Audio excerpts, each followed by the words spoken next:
Mapagpalang araw, kaibigan. Ito na naman po inyong kaibigan kay Jesus, Brother Manny Bautista. Nandito po tayo, pag masagawa po tayo ng Garden Bible Study dito po sa Paradise Site, Barangay 128, Zone 10, District 1, Tondo, Manila. Ano po? Sa nasasakupan ng tatay ng tahanan. Ito po, si Tatay Hogos. Yan. At ang kanya pong may bahay, si Nanay Claring. Kasama po natin ang kanyang mga anak po. Ayan, ito na po yung isa. Katabi ko. Oh, maganda yan. Ayan pa yung isa. Ayan pa yung isa. Oh, ayan. Oh. Bago kami magsimula, mahuwit po kami sa Diyos. Ang kinakanta namin kay buti-buti mo, Panginoon. Okay? 1, 2, 3. Kay buti-buti mo, Panginoon. Sa lahat ng oras, sa bawat araw, kay laging tapat mong magmahal. Iyong kahaway magpawalang hanggan. Pinupuri, sinasamba kita, dakilang Diyos at Panginoon. Tunay nga'y kay walang katulad, tunay nga'y kay di nagbabago. Mabuti ang Diyos sa amin nagmamahal. Kay buti-buti mo, Panginoon, sa lahat ng oras, sa bawat araw, kay laging tapat kong magmahal. Amen. Iyong kaway pawalang hanggan. Pinupuri, sinasamba kita, dakilang Diyos at Panginoon. Tunay nga'y kay walang katulad, tunay nga'y kay di nagbabago. Mabuti ang Diyos na sa amin nagmamahal. Mabuti ang Diyos na sa amin nagmamahal. Purihin ka, Panginoon Diyos. Minsan pa kami po'y lumalapit sa luklukan ng iyong biyaya. Tulungan kami, samahan kami ng aming pagbubulay ng iyong Ebanghelyo. Upang sa ganon kami pong lahat ay makinabang ayon po sa tama turo ng Biblia. Salamat po sa ngalan ng aming Panginoong Yesus. Amen. Yan. Ngayon, ano bang ating nalalapit na mga selebrasyon? Ayan, malayo pa yung Pasko. Hundas muna, hundas. Yan. Yan po ang ating papaksayin yung salitang hundas. Bakit po ang tao nagse-celebrate ng hundas? Ano po ba nang mapapala? Meron po ba? Yan, kanya-kanya po paniwala yan pagdating po sa hundas. Ngayon, ano po bang ang talagang nakapaluhob sa salita ng hundas? So, yung All Souls Day, All Saints Day. Dalawa po kasi yung hundas eh. Kapistahan ng mga santo. Yang petsa 1 ng Nobyembre. Pista ng mga santo. Pagdating po ng petsa 2, yan naman ay piyesta ng mga kaluluwa. Yan. Ng taho. Lahat po yun ay tinutukoy yung mga taong patay na nasa simenteryo. Kaya lahat ng tao pumupunta po ron, nagdadala ng kandila, nagdadala ng bulaklak. Po, ang simbolo daw po ng kandila, kaya siya may kandila, naghihilaw ng kandila sa simenteryo, para daw yung kaluluwa ng isang taong patay, hindi alam ang ginagawa kasi nandito po siya sa sanlibutan, madilim ang kanyang paglalakbay. Ngayon, sabi nila, naglalagay ng kandila para mahilawan yung kanyang lalakaran. Yun po ang paliwanag sa akin nung araw na kung ano ang kahulugan ng kandila. Yung bulaklak naman, para daw mabango. Pero ang tataka naman po ako, ang daming bulaklak, yung iba wala namang kabango-bango. Di po ba? Totoo yan? O, nakamahal-mahal, wala namang bango. O, pag iniwan mo sa sementeryo, ninanakaw naman. Nire-recycle. Yun po ang ugaling hindi maganda. Okay. Tama ba na yung mga patay pinapanalangin? Ang ating pong gagamitin ngayon, siyempre, Biblia. Ito. Ang aking dala, Poimen. Si tatay, ang gamit niya, ito. Magandang balita, Biblia. Yan. Ayon, tignan natin ang Biblia. Kung yan pang Biblia po, nagtuturo na ipanalangin ng patay. Sa panahon po natin ngayon, kailangan, sa panahon Kristyanismo, kukuha tayo ng talata. Kung dapat bang ipanalangin yung patay or hindi na. Unang-una, kailangan nasa Biblia ang ating pag-aaral. Okay? Tatay Ogos, sa unang Timoteo, tignan po natin na itong sulat na babasahin ni Tatay Ogos, ito yung sulat ni San Pablo o Apostol Pablo kung tawagin. Si Pablo po ay apostol ni Jesus, tagapagsalita ni Jesus. Kaya kung ano yung kanya sinabi, yan po ay sinabi ng ating Panginoong Jesucristo. Kumbaga po, tagapagsalita siya. Unang Timoteo, chapter 2. Yan. Dito po natin titignan kung yung panalangin sa patay ay nararapat o angkop sa turo at aral na ating papaksayin. Kasi po, mayroong mga tao na, ayan, halimbawa, sa petsa 1, magdadala sila po ng mga nananalangin. Papanalangin nila yung kanilang mahal sa buhay na matagal na pong yumaho. Okay. Unang Timoteo po, chapter 2, verse 1 to 3. Ayan, Tatay Ogos. 1, 2, 3 lang po, ano? Yun pong basahin nyo. Para lang makita natin ano ba yung katotohanan pagdating sa panalangin. Kailangan bang ipag-pray pa yung matagal ng patay? Yan. Para hindi po tayo malito o madaya ng Diablo. Yan, Diablo. Ayan. Babasahin po. Opo. Una sa lahat,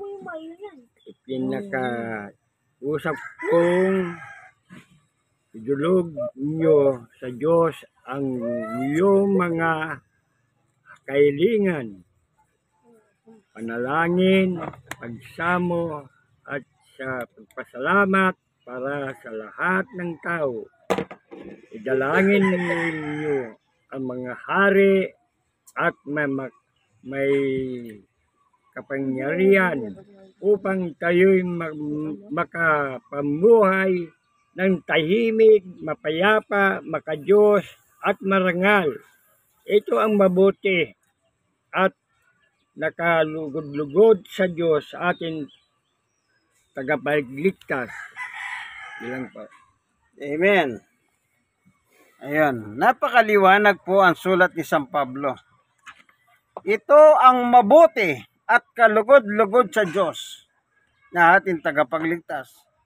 Alin po yung mabuti at kalugod-lugod sa ating Diyos na tagapagligtas? Ang ipapanalangin po natin ay mga taong buhay. Hindi po patay. Kasi po yung patay, wala na magagawa yung patay na yun eh. Halimbawa, yung mga kamag-anak nyo, ilang libong taon na pinabanggit nyo pa sa panalangin eh. Alam nyo po, mahirap naman yung, hindi po tayo nanguhusga, no? Hindi tayo nanguhusga. Pero, kung pinagpipray nyo po yung patay, para sa akin paniwalaan po natin si Pablo. Paniwalaan natin si Pablo. Ang sabi ni Pablo, yung buhay. Yun ang ipapanalangin. Oh.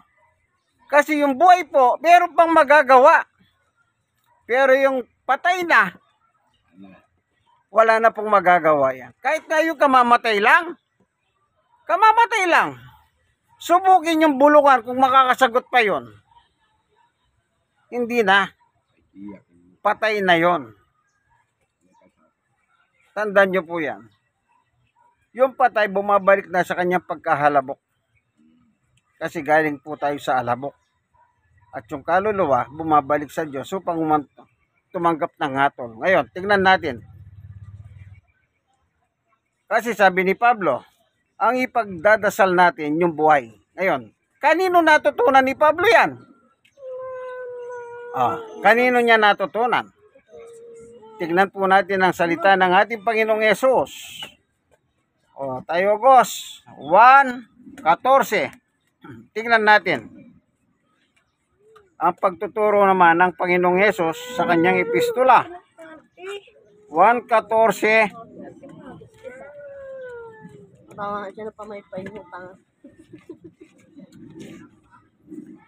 Simulan nyo po sa 13 at saka 14. Yan. 1:14, 13, 14.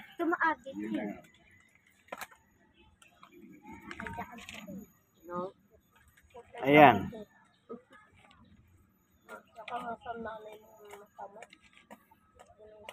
Tingnan natin ang sinasabi ng ating Panginoong Yesus patungkol sa mga panalangin.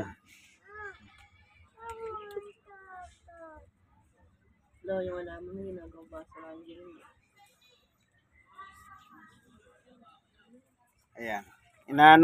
Inahanap pa ni Tatay Hugo sa kanyang Biblia. Yan. Tapos pag nakita niya po, babasahin niya yan. Siyempre, siya po ang tagabasa natin. Yan.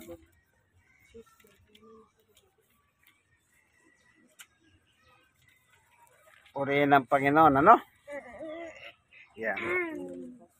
Ayan, nandito po kami ngayon sa garden. O makita niyo po, puro halaman ng paligid namin, ano? May halaman. Mga gugulay, mga prutas, mga puno. Yan. Opo, yan.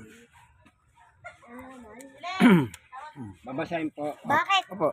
Pakibasa mo, Tatay Yogos. At anuman hiniingin nyo sa pangalan ko ay gagawin kong upang maluwalhating ang Ama sa pamagitan ng anak.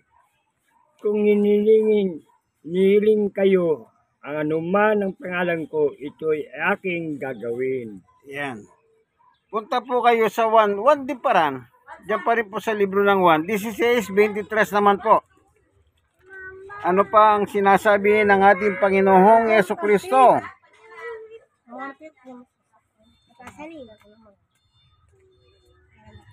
1:16:23.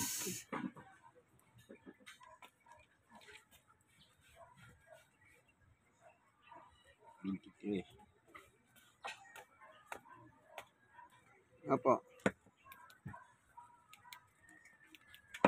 Ngayon, dito naman sa pagtuturo ni Jesus sa panalangin, kailangan pangalan lang niya babanggitin natin. Wag na po tayong gagamit ng ibang pangalan. Halimbawa, meron kayong ipagdadasal. Wag tayong gagamit ng ibang pangalan. Lalo na kung ipagdadasal yung matagal ng patay, wala na pong bisa yon. No, wala nang bisa. At ang mangyayari niyan, tatagurihan pa kayo ng Antikristo. Alam niyo po, yung Antikristo, ibig sabihin, kalaban ni Kristo. Wag na po natin kalabanin si Kristo, ano? Wala tayong ano diyan, panalo diyan. Anak siya ng Diyos na buhay. No. Kaya natin sinisitas ito dahil nalalapit na po yung undas. Sa susunod na buwan, baguhundas na. Yan. Babasahin po. Opo. 1:16:23. Tignan pa natin ang dagdag. Araw na yon, hindi na inyo kailangan humingi sa akin. Pagkatandaan nyo, ano man hingin nyo sa Ama, sa aking pangalan, ay bibigay niya sa inyo. Yun lang po. Amen. Yan. Inulit ni Jesus, kapag nananalangin ka sa Diyos, sa Ama, ang sabi niya, gawin ninyo ito sa pangalan ko. So, mapabuhay man, mapapatay man, kung gusto niyo pong ipanalangin, huwag di kayong gagamit ng ibang pangalan, liban sa pangalan ng ating Panginoong Yesus. Hindi ko po sinasabing ipag-pray niyo ang patay, ano?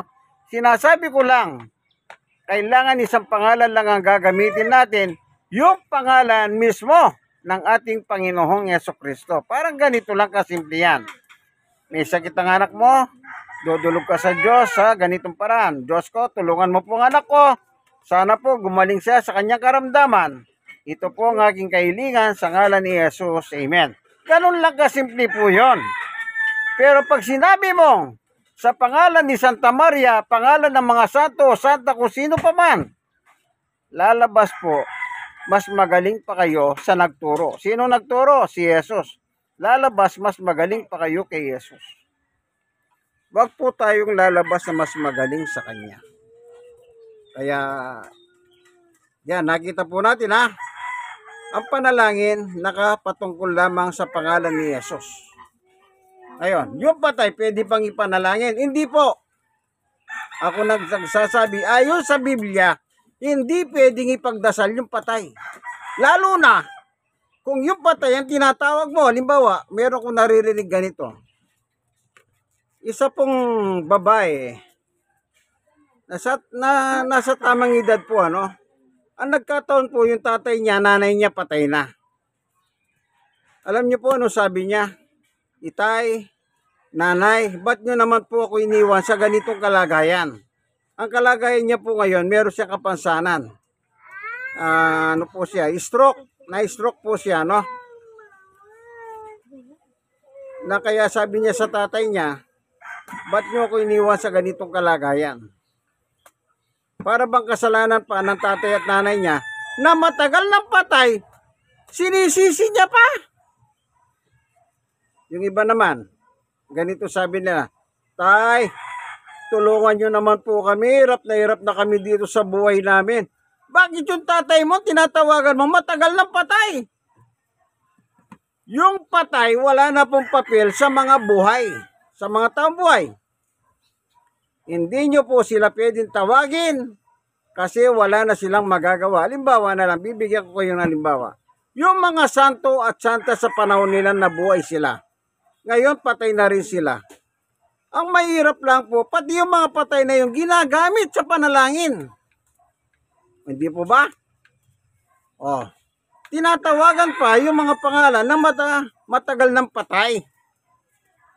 Alam nyo, patay na po yun. Wala na magagawa yun. Ang may magagawa, mga taong buhay. Wag po tayong, anong tawag dito? Magmamagaling.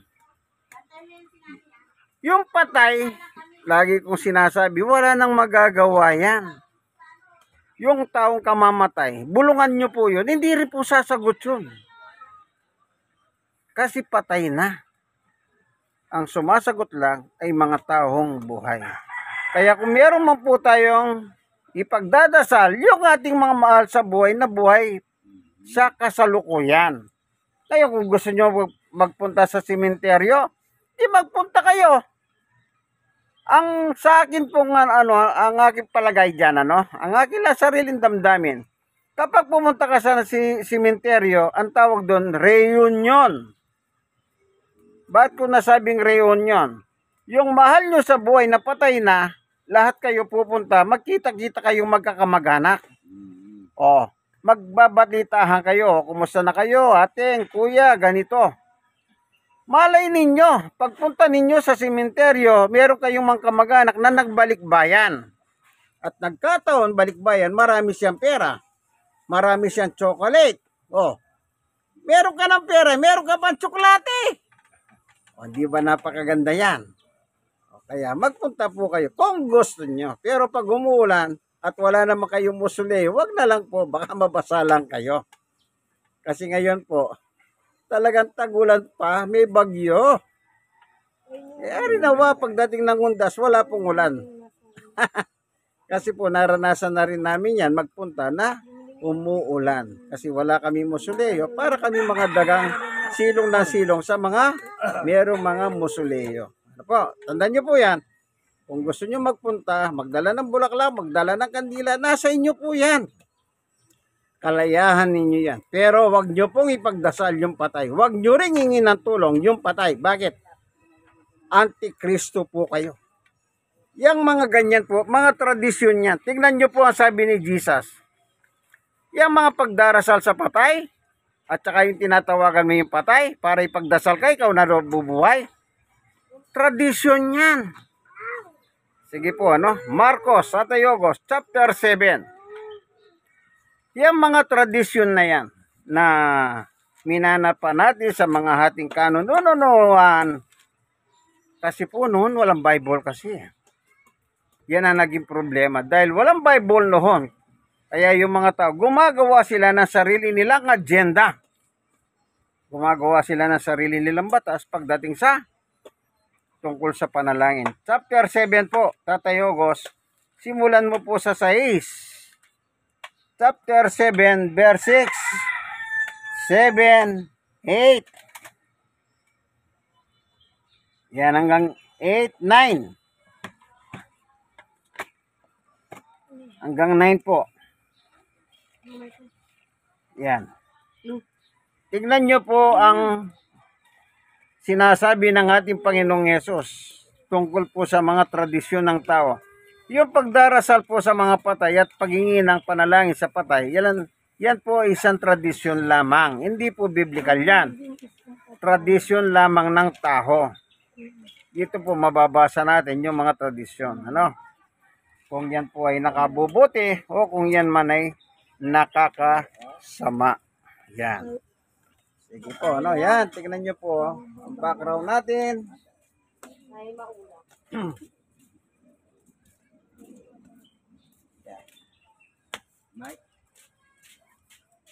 Pag nakita mo, Tatayogos, pakibasa mo po, ano? Chapter 7 ng Marcos, verse 6, 7, 8, 9. Yan. Ano po. Yan. Kung mapapasin ninyo po, si Tatayogos wala salamin.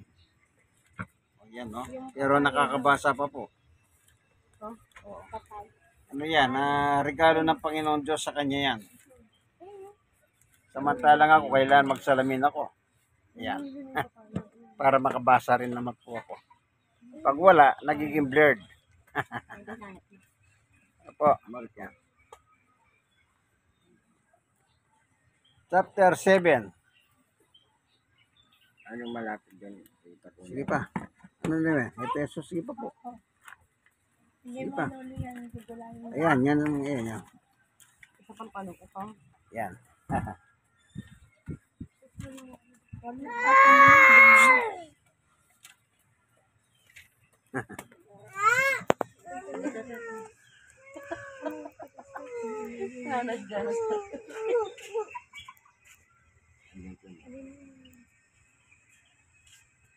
Sa ulo nila. 6, 7, 8, 9. 6, Yan. 7, 8, 9. 8, 9. Hanggang 9 na, Tatayogos ha. Pagibasa nyo lang po. Chapter 7, Oh. 6, 7, 8, 9. Opo, pagibasa nyo po pagka nakita nyo na po, ano? Sumagot sila ni Jesus. Sinagot mo sila ni Jesus. Mga makumbaba ang magkunwari tamang mga sinasabi ni Isaiah tungkol sa inyo ng kanyang isinulat. Ang pangalan sa akin ng bayan ay pagkunwari lamang at pagkunwari sapagkat ito ay ang bibig ay hindi sa pusong bumubukal. Walang kabuluhan ang kanilang pagsamba sapagkat tinuturo nila galing sa Diyos at kanilang mga utos. Tapos na po. Di po.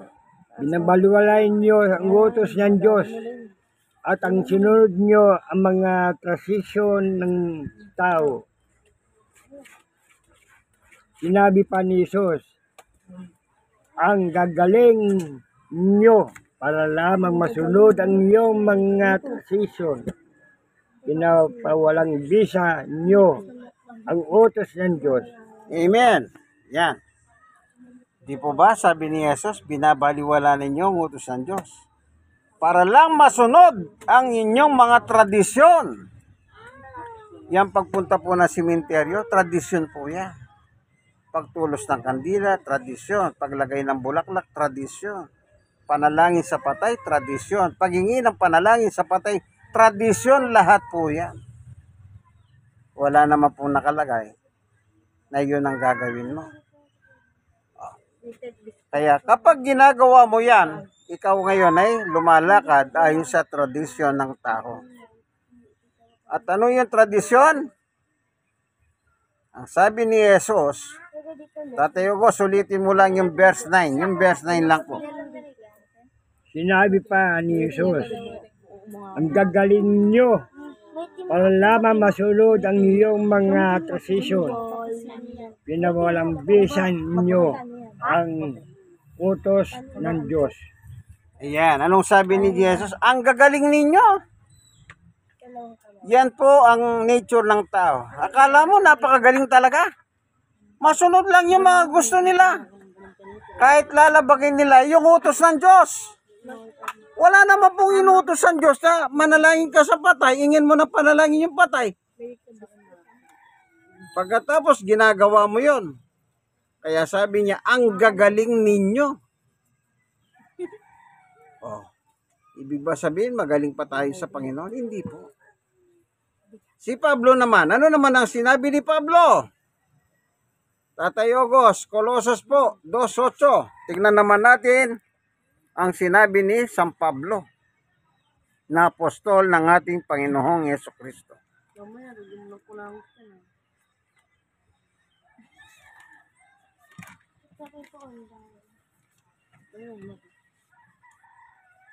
Ayan. Colossus chapter 2 verse 8. Kaya mag-ingat lang po tayo, ano?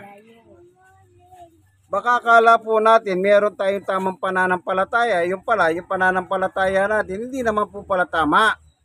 Tandaan nyo po yan. Baka magkamali po tayo. Kasi pag nagkamali na tayo, wala na tayong magagawa. Pagpatay na tayo. Tandaan nyo po yan. Wala na tayong magagawa kapag patay na po tayo. Ano po?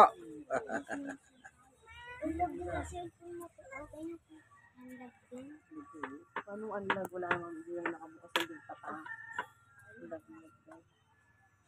Uy, lag na ng cellphone. Akin ka lang yung lag. Hindi pa ako pastor ha. Kita ka, laki. Baka na ma-flex yan. Matabis yan.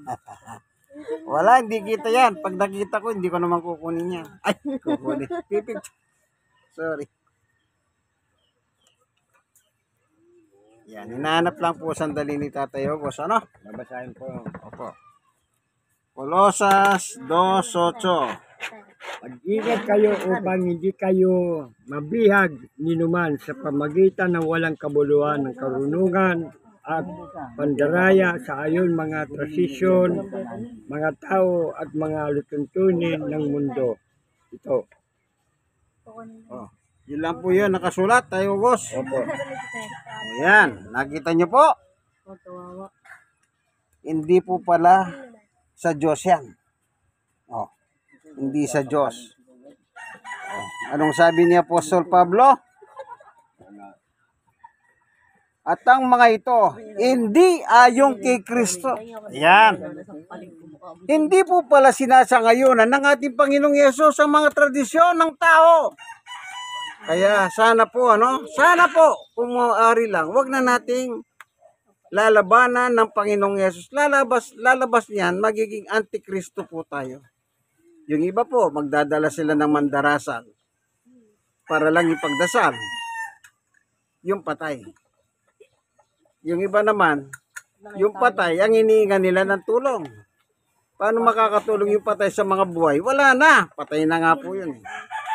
May magtutulong pa ba siya? Wala na po. Ang patay, patay na po. Wala nang buhay yun. Lifeless. Pero yung buhay, meron pa pong magagawa. Lagi nyo po tatandahan. Nalalapit na naman po yung undas. Sabi ko nga po, petsa 1 ng Nobyembre, pista ng mga santo. Pag petsa 2, pista ng mga kaluluwa ng tao. Po. Kaya hanggang dito na lamang po ang ating munting video, kaibigan? Ano po? Ito po ang inyong kaibigan, Jesus, Brother Manny Bautista. Kakanta na naman po kaming muli. Sige. Tatay Ogos, Diyos ay pag-ibig. Yan. Kantayin po natin ang Diyos ay pag-ibig. Alam nyo, bakit tayo kumakanta? Bakit kami kumakanta pala? Dapat lang nahawitan ng Diyos. Diyos po yan. Hindi mo pambati. Hindi natin pwedeng baliwalayin yung paghahawit patungkol sa Diyos. Ito po, meron kaming kodiko. Yan. Diyos ay pag-ibig. Ayan.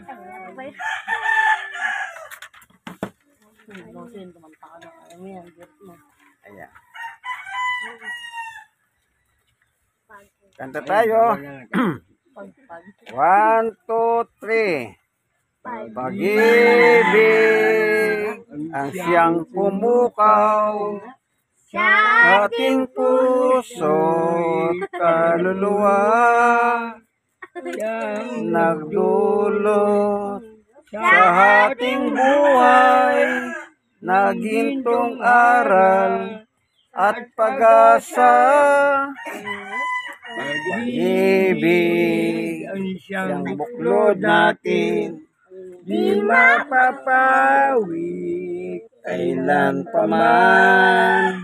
Sa puso diwa, tayo'y isa Sa lamang kahit na tayo'y magkawala. Pagkat ang Diyos natin, Diyos ng pag-ibig, magmahalan tayo'y magtulungan. at Kung tayo'y bigo, ay huwag limutin na may Diyos tayong nagmamahal. Sikapin sa ating pagsuyo, ating ikalat sa buong mundo. pag-ibig ni Jesus. Ang siyang sumako Bawat puso'y uhaw sa pagsuyo, pagkakanta Diyos ng pag-ibig, magmahalan mahalang tayo'y tayo'y magtulungan. at kung tayo'y bigo ay huwag limutin na may Diyos tayong Nagmamahal, Diyos ay pag-ibig. Maraming po salamat sa iyo, Panginoon Diyos, sa iyong binigay sa amin na mensahe na tinuruan mo kami na hindi kami dapat maging masunuri sa mga tradisyon ng tao, kundi ang dapat namin sundin ang aming pananampalataya kung ano po yung nakasulat sa kasulatan. Maraming salamat po, Panginoon Diyos. I-bless mo po ngayon ang bawat isa sa ngalan ng aming Panginoon Yesus sa kanilang pagtulog mamayang gabi. Bigyan mo po silang payapat na hindi natulog, O Diyos, ang bawat isa. Ingatan mo po yung bahay nila, ilayo sa pagkasira. In Jesus' name, Amen. salamat po sa ngalan ni Jesus. Amen. God is good. All the time. All the time. AM. Amen. Ayan po. Masyadong masaya po ang isang ito. Alam nyo yung kanta natin.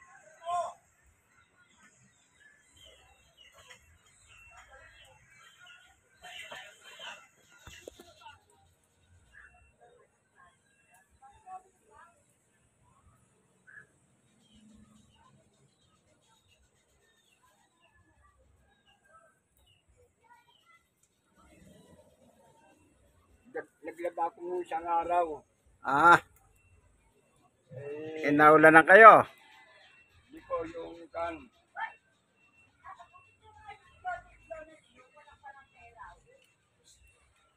Naulan na kundin ako. Parang mahapon ang katawan ko. Minom din akong kan, mahapon din. O, dapat lang po, minom kayo ng gamot. Para ma-prevent. Nga nga, prevention is better than cure.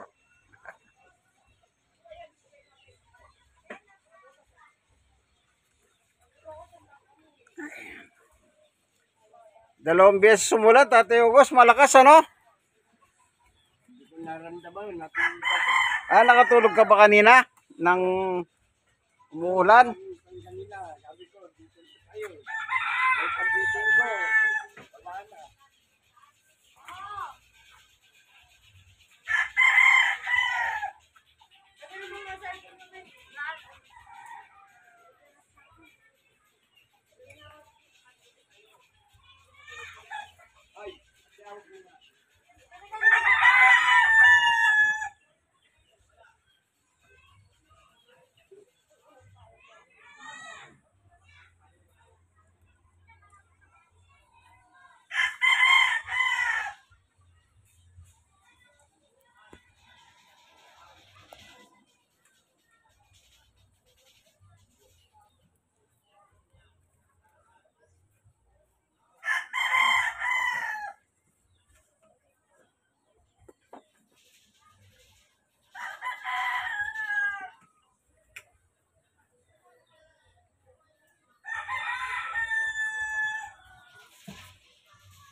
So, hanggang dito na lamang po ang ating munting video, kaibigan, ano? Nasa Paradise Site sa may Barangay 128, Zone 10, District 1, Tondo, Manila. Balot, Manila. Dito po sa permanent housing o tinatawag nilang Smoky Mountain nung araw. Nandito po kami ngayon upang magdaos ng Garden Bible Study. Ano po? Yan. Bye-bye.